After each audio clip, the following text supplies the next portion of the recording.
Жылдам ақпараттарды көріңіздер, хабардар болыңыздар. Сәлеметсіз бе, қымбатты көрермен, арнамызға қош келдіңіз. Әлемде және Қазақстанда болып жатырған соңғы жаңалықтарды алғашқы қатарынан біліңіз келсе, арнамызға жазылыңыз, лайк басуды ұмытпаңыз. Сарапшы жәрдемақы мен зейнетақының көлемі туралы ойын айтты. Қаржы сарапшысы Гүлнұр Нұрланқызы азаматтарды қаржылай сауатты болуға шақырып, болашағын қазірден ойлануға кеңес берді. Әлеуметтік төлемдер мен жәрдемақылар халықтың қажеттілігін өтеуге жете ме деген сұраққа жетпейді деп жауап берді сарапшы. Оның сөзінше, еліміз ең аз төлем беріп отыр.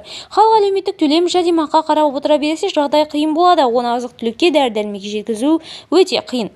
Яғни бұл төлемдер қазіргі қажеттіліктерімізді толықтай өтемейді деп есептеймін. Бірақ үкіметтің бере алатыны осы ғана болып тұрғандықтан бізге табыстың басқа жолдарын іздестіру қажет дейді сарапшы. Гүлнұр Нұрланқызы баланы жоспарлаған кезде де табысты ойлап, алдын ала қалтасын жасауға кеңес берді. Сондай сарапшы үйде отырып қосымша табыс табудың жолын іздеу керегін айтты. Видеомыз кеңінен таралу үшін лайк басып, жақындарыңызға таратуды ұмытпаңыз. Бізді бақылауды жалғастырыңыз.